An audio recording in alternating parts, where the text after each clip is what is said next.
Hello, and welcome to the mentorDINO podcast. I'm your host, Caitlin Rossier. I am an architect and founder of mentorDINO. Join me each week as I speak with amazing professionals in and around the architecture, engineering, and construction industry, as we are all part of a larger interconnected community. We discuss everything from career stories, lessons learned, and advice for others finding their own unique career path.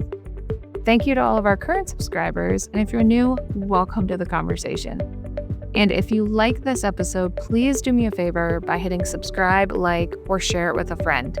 It really helps others be able to discover this resource and support them on their own unique career journey.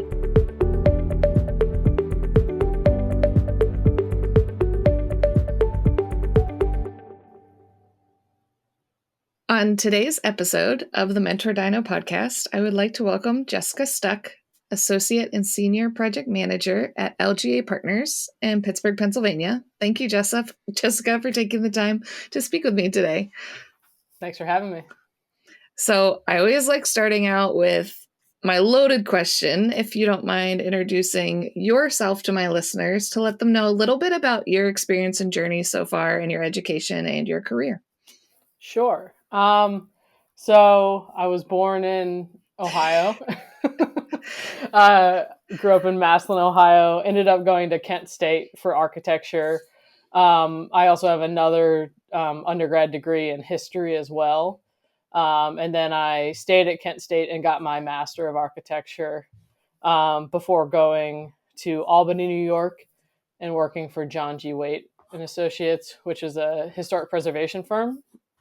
And then ended up coming back to Pittsburgh and working for Perfido, Weisskopf, Wagstaff, and Gettle before then doing a sabbatical. I like to call it a sabbatical in D.C. For a firm called Quinn Evans, working in their heritage studio, and then ended up coming back to Pittsburgh because I love it so much, and worked at MCF Architects before taking a position with Landmarks SGA, which is a firm that is associated with a landscape architecture firm that focuses on brownfield redevelopment. So my focus throughout my whole career has been historic preservation, adaptive reuse of existing buildings. And a lot of time on brownfield sites, you have existing buildings that either have hazardous materials like asbestos or lead paint, or have perceptions of hazardous materials, and that qualifies them as brownfield sites. So a lot of the work I did there was through the U.S. EPA and involved projects that were seeking funding through historic tax credits. And then just recently, we created a partnership. I don't know if it's called a partnership. We entered into a strategic alliance with LGA Partners, so another national architecture firm that's headquartered in Pittsburgh, and that's where I am now. Yeah, this isn't a legal podcast, yeah. So the wording and partnerships, but I am going to start using your word sabbatical though, because I know a little bit more details on your journey because we've known each other since Kent. But I'm going to start using the word sabbatical on my little sabbatical I had. So, yeah. So did your passion for adaptive reuse and preservation come from studying history? Like, how did you figure out that could be a specialty? I think I have two ways I could describe where my passion came from. So I think from a technical perspective, yeah, my interest in history definitely got me to where I am because I came into college with a lot of AP credits from high school, a lot in, AP history, AP government, things like that. So when I looked at options for a second major, history was the one that made the most sense because I was interested in it and I had a lot of credits that I already didn't need to take additional classes in college. And then, as I was getting out of college after I had my master's degree and applying to different jobs, I think that's what helped me get my first position. It was 2013, so it wasn't as bad as, I guess, the economy in 2008 and the situation for trying to get jobs in the field of architecture. But it definitely wasn't the best time to be graduating college and trying to find a job. And I really think that my interest in history was what propelled me to interview and get the job at John G. Waite in Albany. Yeah, I know, because I was right after you. So it was, you get one job offer and you're like, done. Guess that's where I'm going. Yeah. But the warm and fuzzy story that I have for like why I was interested in preservation and adaptive reuse is when I was in 6th grade, there was a school board levy for new middle schools for our school district. And so I had just gotten into this new middle school, which is like a 3-story brick 1923 building, probably neoclassical, but really, really vernacular, stripped down. It was very plain, but it had a lot of problems. It needed a lot of upgrades. And I wrote a letter to the editor explaining that we needed new buildings because it was interrupting my education or something like that. And so I wrote the letter. They ended up passing the levy, probably not because of my letter, but then they tore down the building. And to this day, the site where the building was is an empty lot. It never was redeveloped. And I just look at that and think there was so much potential for what they could have done with the school, besides just tear it down and leave an empty lot. That's, it's been 30 years and the lot hasn't been redeveloped, and nothing has gone on there. So it sort of makes me sad that I was pushing so hard that we needed new schools, because they probably just could have done some really good upgrades and made the buildings work. Yeah.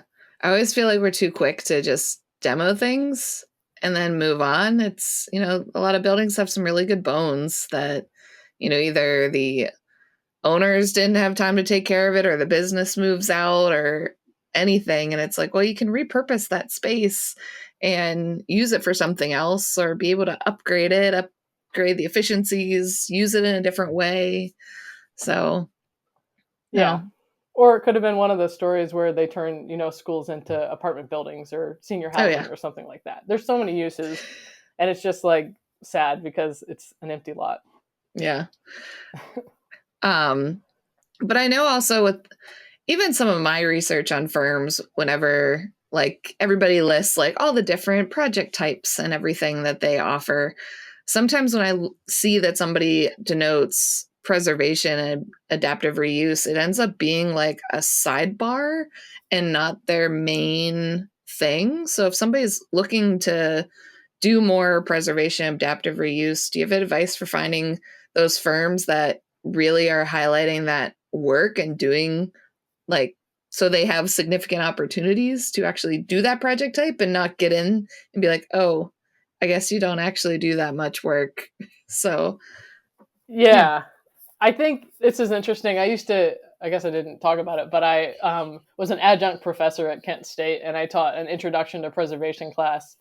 And I know that a lot of the students that took it was just an elective to get their credits to graduate. But I told them that regardless if they go into a preservation specific field or not, that they were going to be dealing with historic buildings or just at least existing buildings based on the building stock that's exists, right?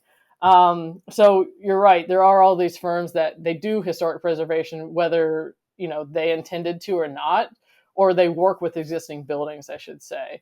Mm-hmm. So, finding a firm that actually does the preservation can be difficult, or that does it, and has a good grasp on the Secretary of the Interior standards, can be difficult. I was, I guess, lucky that the first firm I went to was really a historic preservation firm, truly. And I was able to learn how to do it. But I would say there are non-typical firms that probably can provide preservation skills. Like there's a lot of like Wish Janney or Simpson, Gumpertz, and Heger, which are like building envelope consultants. Mm-hmm. That really are more technical preservation related to the building envelope. obviously maybe not so much on historic interiors. But, there's those kinds of firms for people that are interested. And then otherwise, I would probably, I don't know, look at social media, look at who's winning the awards. Like there's preservation awards, statewide, local preservation awards, national preservation awards. Try and look at the firms that are doing that and reach out. But yeah, I do think it's, even if you aren't doing like high preservation, even working at a firm where you do get the opportunity to work on existing buildings is still good experience in the right direction.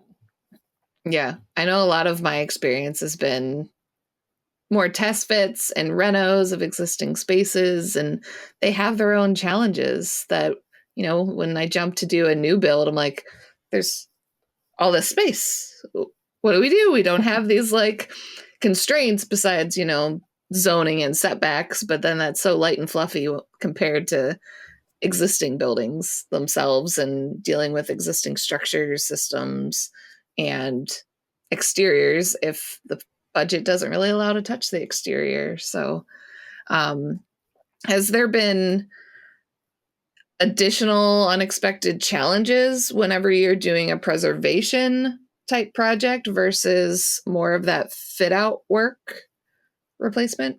Yeah, I think, there's technical challenges, obviously, with unknown conditions or conditions that are uncovered. Thankfully, like the more experience you get working with buildings of a certain age or similar construction types, you're able to be preemptive about it. And, now I can look at a wall and sort of assume like, oh, it's probably structural clay tile or it's a brick masonry 3 wide bearing wall or something like that. Where, if you're earlier in your career and maybe you're not aware of some of these archaic building assembly types, you might not be able to do that. So that's always a challenge because there's always surprises that you can't ever anticipate.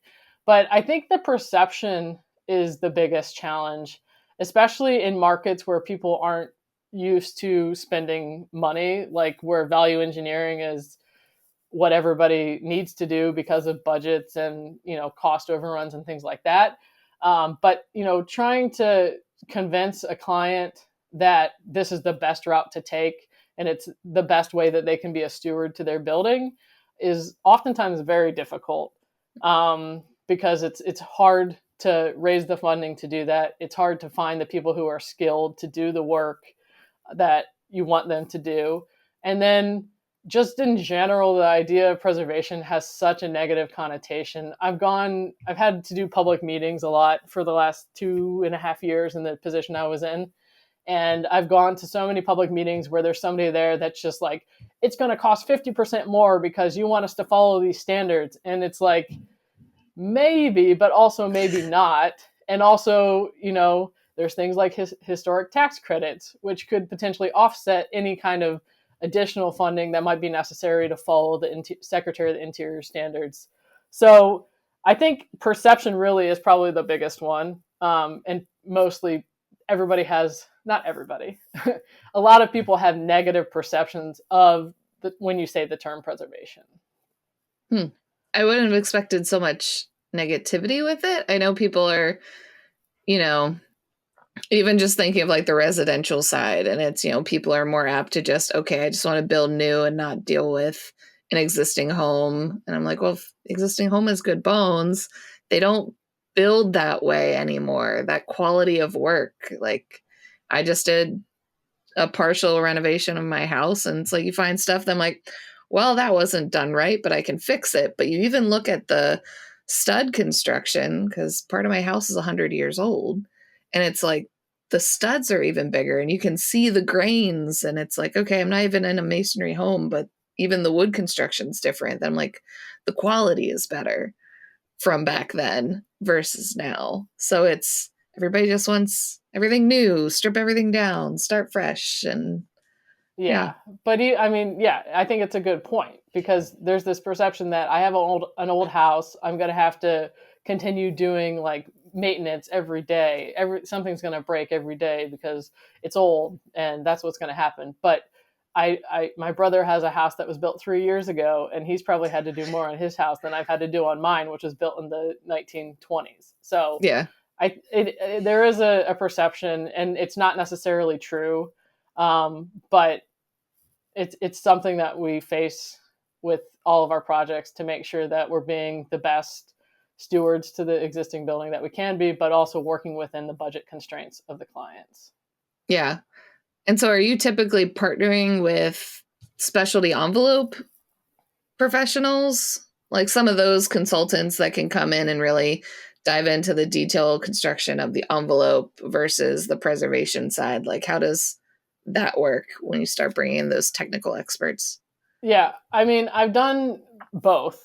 So it really is, I think the significance of the building might warrant like certain experts. So the Allegheny County Courthouse, I worked on the feasibility study or the facilities plan for that project back in 2014. And we had a sub consultant, which was Simpson, Gumpertz, and Hager, SGH, out of their DC office. And they're, one of the, premier building envelope firms, especially related to historic preservation. And so we had them as a sub-consultant, and we worked hand in hand where a lot of what they did was the testing portion of it. So, they would come out and do, mortar testing or something like that for the masonry, or for the clay tile roof, they would do pull-out testing. And they would provide recommendations, and then we were the architect of record. And then we would, not design the detail, but we would draft the detail, and they would review it before anything went out. So, I've done that with probably more landmark projects. And then on some smaller projects where there's not much of a budget for it, I've been capable of doing it in-house based on my experience and then the experience of the team. Yeah. Have you had a favorite project or one that like, in the end you're like, yes, we did it? I think, the Allegheny County Courthouse is my favorite project because we did the facilities plan, which basically outlined, projects for the next 25 years that the county could undertake to make improvements to the building. And then we actually started with the replacement of the roof and masonry restoration.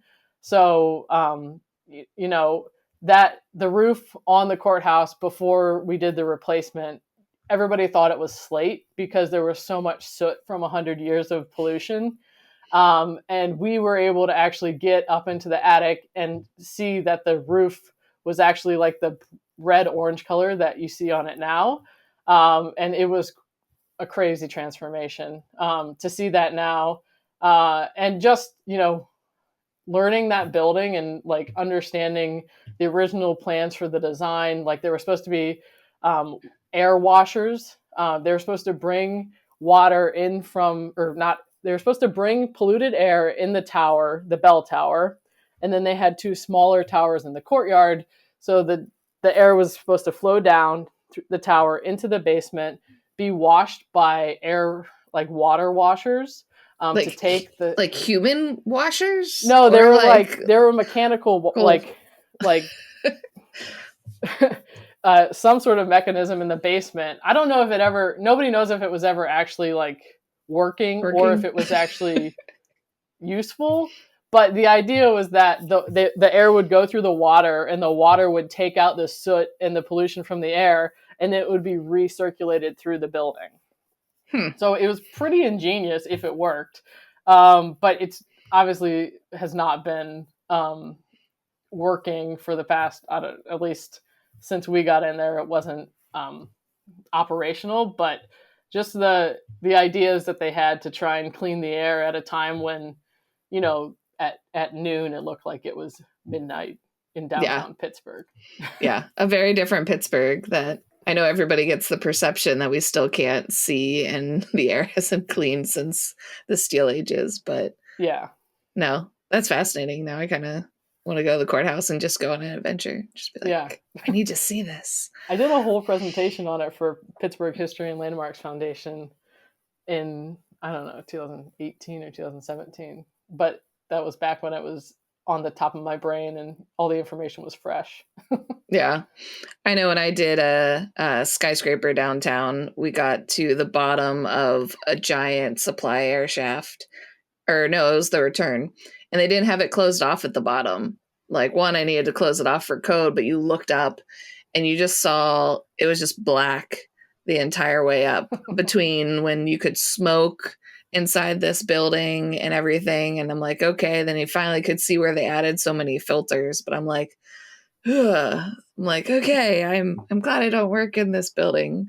But you just see what, humans have done to different structures and stuff over the years, how we've worked or utilized them. So, but on a different note, I want to jump to the sabbatical. And now that I'm talking in those sense, I know we had a conversation a number of years back when I even hit a moment where I felt like I realized I was at a company that I shouldn't have shifted over to, and trying to find a fit that works is hard, and trying to find a firm that the culture aligns when you're trying to just express how good you are and you're trying to be positive and be in a different situation. And so that's why I joke now that the sabbaticals are, jump to a firm and then it's, oh, this isn't what I was expected, or this wasn't what I was led to believe this position to be for what I wanted to jump into. So do you have any advice for those that may be experiencing that they've jumped to a firm that is not what they expected? And I know a lot of advice is stick it out for a year, and that's when we had our last conversation about it. Yeah. Well, so I think, at the time when I had my sabbatical, I was 6 years into the field, maybe something around then. If I had just been out of school and, this is your first job or something like that, I think the stick it out for a year makes sense. Because you're probably not only adjusting to having a professional career, but then also adjusting to switching from school and that construct to whatever your construct is at your firm. But if you've had that experience working in a firm and you've taken the step to go to another firm, and you feel something isn't right, I would say to trust your gut. Obviously, it's your career. And if you have a plan for your career and you feel that something doesn't feel right, there's no shame in making a move. And I think I told you that a lot of the places that I spoke with when I was trying to make the jump back from my sabbatical, they really respected that.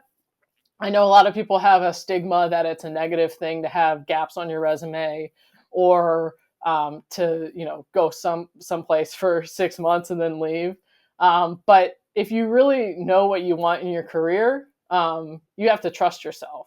And the whole process of interviews and getting jobs is like a 1 hour conversation minimum, right? Or a couple 1 hour conversations where you're trying to show the best of yourself and the firm is trying to show the best of themselves. And nobody's really gonna be able to understand what the firm life is gonna be. There's so many variables in firm culture, firm management style, project types, even location, that you have to understand for yourself what you want to do, and then the firm also has to have their business model and make money and be successful as well. So finding a firm that aligns with your career path and where you want to go in your career is not as easy as a 2 hour conversation, right? So you can get it wrong. There's tons of firms. There's a lot of people.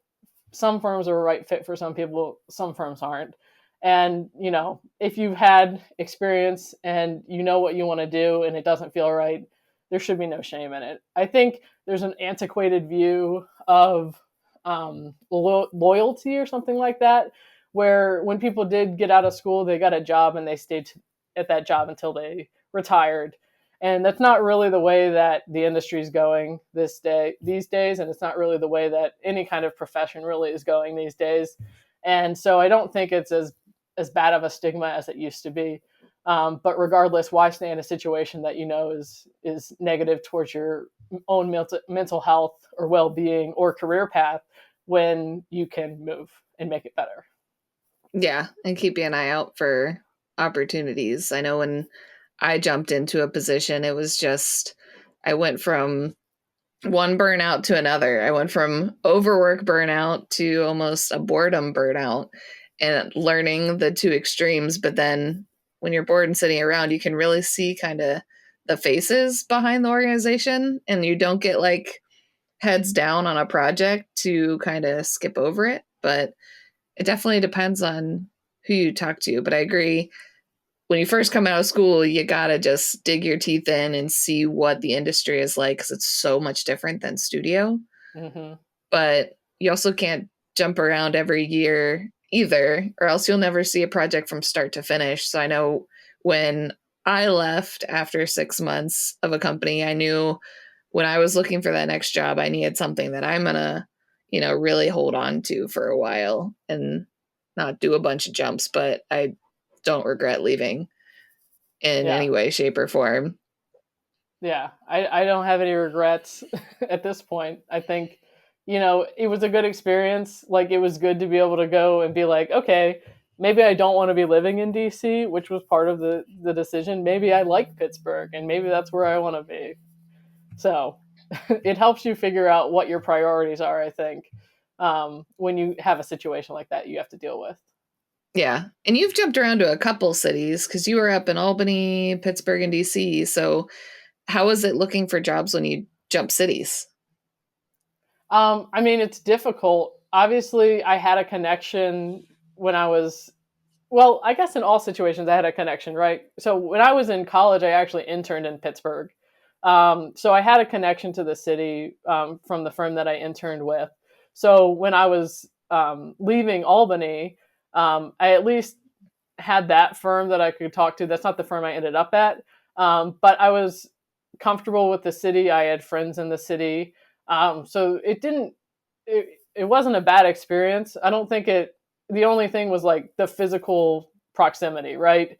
Mm-hmm. Making sure that you are very organized and, I need to take PTO so that I can go interview, and making sure that you get your interview scheduled for all the places that you want to talk to.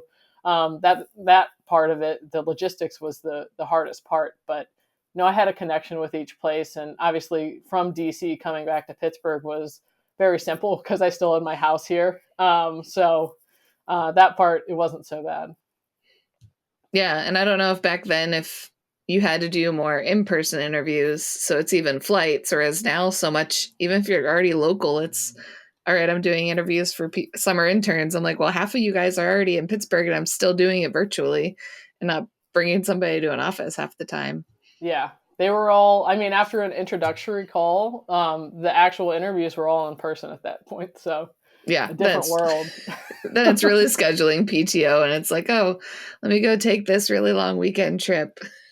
Yeah, thankfully, when I was in Albany and moving back to Pittsburgh, one of my friends was getting married. So I was coming back for like bachelorette parties and then the wedding. So I was able to schedule like a little bit longer PTO to fit in some interviews.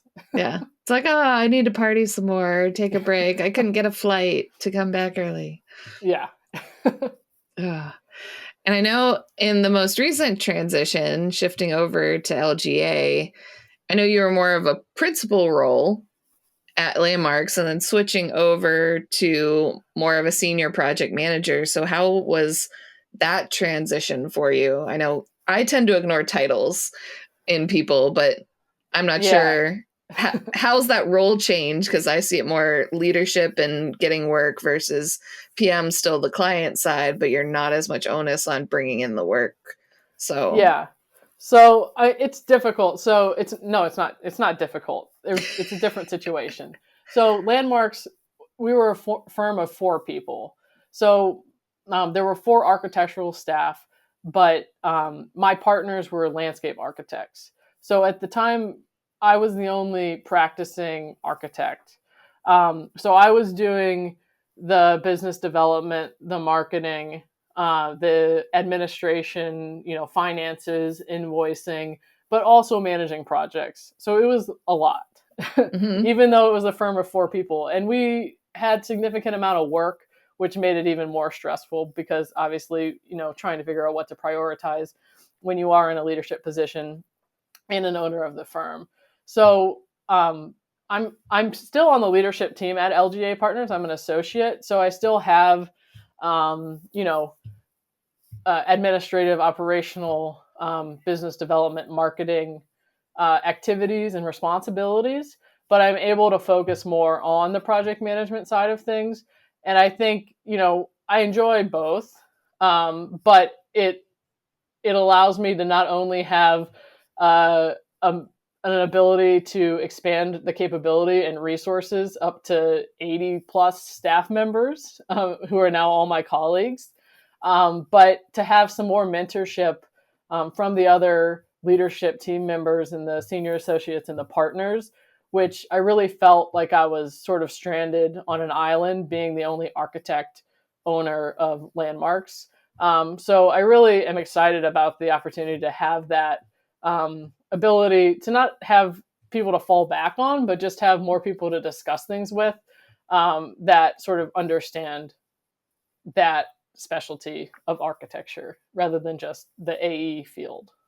Yeah, you're not just throwing a dart at the wall at some things. Yeah, because obviously I'm still young. So, being an owner of a company and I don't have all the answers to these things. And so it's nice to now be in a position where I can ask other people and they've had the experience and they're willing to share and mentor me. So I get more experience as well. So I don't really care about the titles. I think one of the conversations I had, I said, I just want to do good projects and I want to, serve the clients well and have really cool projects that are, we can showcase and that we can be proud of. And honestly, with a staff of 4 people, you can't really do larger projects. So I'm excited about the opportunity to continue doing some larger projects because, we were just so limited in our capabilities due to the staff size. So it really is going to open up a lot of new doors that I'm excited about. Yeah, I know. I stopped looking at titles, I think the first time I did the Pittsburgh Equity Report, and it was so confusing when people had so many different titles, but each firm, that title means something like ever so slightly different. And they're not equals as you jump firm to firm. So I was like, I don't know. When I pull out titles, I'm like, I guess this is what they're doing. But I'm like, yeah, you always have to just ask. Yeah. And also titles don't matter. Everybody's important to a project, right? So regardless if you're, somebody that's right out of school that's, maybe just working on details or just redlining a set or something like that, that's just as important as the principal in charge of a project. So it really, I don't know. Obviously the goal is to have a career trajectory and move up for some people, but I think it's not really that big of a deal in the grand scheme of things. So, yeah, no, when I interviewed Bob Bailey on my podcast, I know I asked him about leadership roles and taking on different responsibility. And his advice was to be sure that's what you want and don't just assume that you have to go in that path. So have you learned from that glimpse of a principal role that you'd want to be principal again, but potentially different size firm? Yeah. I mean, I definitely enjoyed it. And I don't know. I guess I'm figuring out what my path is. I still enjoy working on the projects.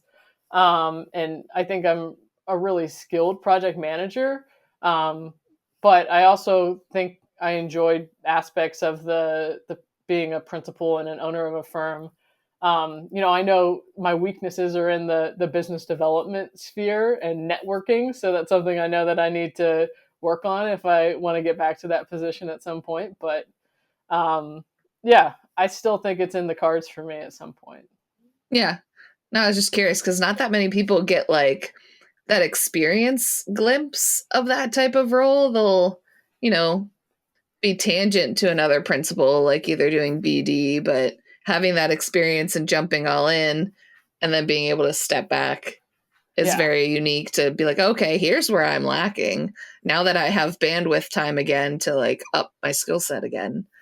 So yeah, I will say it's a stressful thing to be an owner in a firm and know that people's livelihoods depend on you. And definitely, I'm glad to not be there at this moment. Glad I was able to successfully, you know, get all the employees and maintain their employment. But it's a scary thing to do. Mm-hmm. Yeah, because it's beyond just your own like willpower and skill to get something done, and it goes into, okay, I need to make sure they have money for mouths to feed and family and lives that they have. So not Yeah. easy. But jumping to the community side of preservation, so with preservation, old buildings, adaptive reuse, I know you've also name dropped the Landmarks Association of Pittsburgh. So besides that organization, or we can jump into that one, what type of organizational opportunities are there for those that want to specialize in preservation? Yeah. I mean, so I think there's a lot. So on the community side of things, if you live in a historic district, there's a lot of like different historic societies. So for example, like Mexican War Streets. If you live in the Mexican War Streets, they have the Mexican War Streets Society, which is a group of individuals that are excited about the preservation of the houses in the Mexican War Streets. And I don't know if each of them, but a lot of times if you're in a location that has a historic district, there's also a community organization that you can get involved in that way. The city of Pittsburgh has the Historic Review Commission. A lot of cities and municipalities have historic review commissions or historic review boards, which are regulated by ordinance. And the ordinances typically require that the board has non-architects. Sometimes they'll say like you need to have a real estate agent, an architect, a historian, or just like a resident. So even if you aren't like a preservationist or even not even an architect, you can still get involved in that way and serve on your historic review board if you're in a city that has one. But then there's also state organizations. So for the state of Pennsylvania, there's Preservation Pennsylvania. And there's the State Historic Preservation Office, which is, there's one in each state. The one in Pennsylvania is the Pennsylvania Historical and Museum Commission. And so, I mean, that's more of a policy and an entity at the state level, not necessarily community involvement. But they have good resources to be able to look at different ways you can get involved if you're interested in preservation. There's also more technical professional organizations like the Association for Preservation Technology is a group that I'm a part of, the Delaware Valley chapter, which includes Pittsburgh and Philadelphia. So you can always become a member of that at the regional level and the national level or international level. It's an international organization. So I think there's a lot of different ways. So, I think if you want to get involved at the local level, look for those local historic groups or neighborhood groups that might be interested in preservation. But then there's other opportunities as well.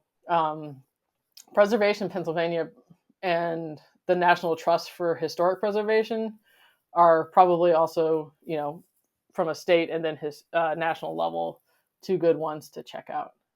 Yeah. Are they always looking for, I guess I see it at two levels, like you almost need an expert in some of those groups and then almost more of a novice learner. So like, could somebody come in as, even if you're studying for the exams, like technically you're just a resident, you're not a licensed architect yet, you're not like a professional that, like, I wouldn't call myself a historic preservation architect, but if I wanted to learn about it, could you equally get in to those organizations that way as a learning opportunity?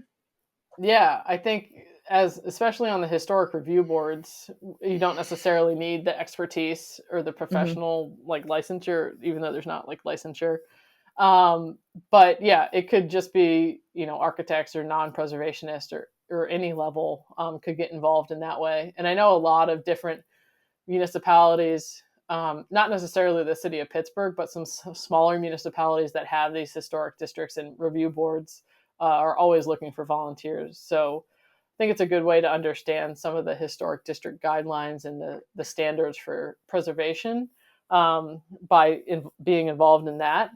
There's also groups like the Young Preservationist, I don't know what the real term is, Young Preservationist Association, so YPA of Pittsburgh, which is also a group that includes historians, it includes architects, it includes regular people that are just interested in promoting preservation. They have their not top 10. They have their top 10 list that they do every year of like the most endangered sites in Pittsburgh, and then they try and bring attention to those sites and hopefully get them redeveloped or preserved or saved in some way. And I know they've been successful for some. So that's also a really good organization locally that people could get involved in. And I'm sure a similar format exists in different cities across the country. Yeah. Then the organization that you're part of, that you're more regional, but they do have an international component.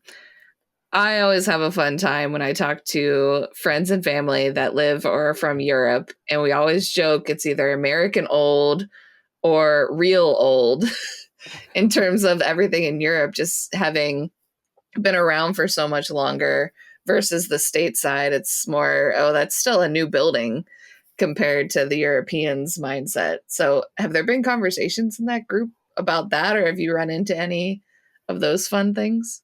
Yeah, so I would say that even though this group is international, it's Association for Preservation Technology International. A lot of what our focus on is Canada, United States. It's more like North America. Yeah. I don't want to say that. I don't want them to get mad at me. But, a lot of our conferences are, either in Canada or the Northeast of the U.S. They've been in other places too, but that seems to be the focus. There are some truly international organizations like ICOMOS and some other ones that have probably had those conversations more frequently. But I don't know, at some point everything's going to get old. So hopefully we'll preserve our buildings so that we can get to the point of having like thousands of years old structures in the United States. Yeah. I know that's just the fun conversations I have on the side. So yeah. But I always like wrapping up my podcast with this final question. And it's, what advice do you have for young professionals just starting their career? It's a good question. I think, speaking from my experience, is find what you're passionate about and then become the expert in it. So one of the things that I think helped me stand out when I was graduating college was having this history degree and this interest in history, which probably set me apart from other people that were applying that might just have had an architecture degree. So I think throughout my entire career, that expertise has really helped me, have job opportunities and have opportunities once I've gotten into a firm to focus on that area. So, whether you're interested in, 3D printing or BIM or parametric design or really, really technical detail drawing or whatever it is, just find what you're interested in, find ways that you can advance your skill set in that, whether that be some of these organizations that you can join, and then just become the expert of it. Obviously, you want a good rounded education and good rounded, initial experience, but becoming an expert at that, if you're passionate about it, will make life so much better. And then even as a young person or an emerging professional, oftentimes joining some of these organizations, there's discounted membership fees. And there's also scholarships available to attend conferences and attend events or discounted fees for events. So definitely, like, if there's something you're interested in, try and make the most out of it. Join the organization, attend the conferences, and learn as much as you can. Yeah. I know when I first joined AIA, it was because of the Paula Mays grant, and I was studying for the AREs, and it was, hey, they'll give you a whole bunch of study materials and they'll pay for an exam. And I was like, great, that'll help me so much. But I wasn't an AIA member. So I was like, okay, I guess it's time to join the organization and start to figure out that process. But yeah, there's so many opportunities that way. Yeah. I don't know, check me on this, but you can get free membership to the AIA for the first 18 months after you graduate college. So there's also like learning communities within the AIA that have different topics too that you can join. And I think there's many opportunities. If it's something you're passionate about, look into it. You'll be able to find a group of people that have a similar passion and latch onto them and learn as much as you can. Yeah. And I think it circles back to just, know your passion, become an expert in it. And if it's not what you're doing day to day in the firm, you're still learning something while working in the firm, but maybe the organization can help you kind of infill gaps to become that expert, because it takes time to get to that point. You didn't graduate Kent being an expert in preservation, took project experience and time to focus on it. Yeah. And obviously you don't want to get pigeonholed into doing things, and you still need the broad experience if you're looking to get licensed. To get all your hours. So yeah, it definitely is something that you probably need to spend time outside of work if you are interested in some of this stuff and attending some of the events and doing some of the research. But if you're passionate about it, hopefully you're willing to do that. Yeah, exactly. But if anybody has any questions for you on preservation or just wants to chat, is there a good way to get a hold of you? Yeah, they can email me. Do you want me to give my email or put it? They can contact me if they need an email. I'm not putting emails on podcasts. All right. Okay, that's good. Yeah, well, they can email me. Feel free to reach out. Always happy to answer questions or try and connect you to the right person.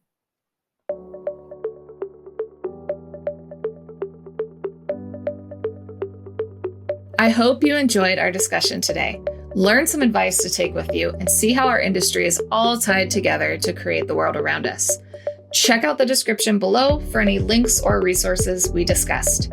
If you liked the episode, please do me a favor and hit the subscribe button. Give me a thumbs up and leave a comment below.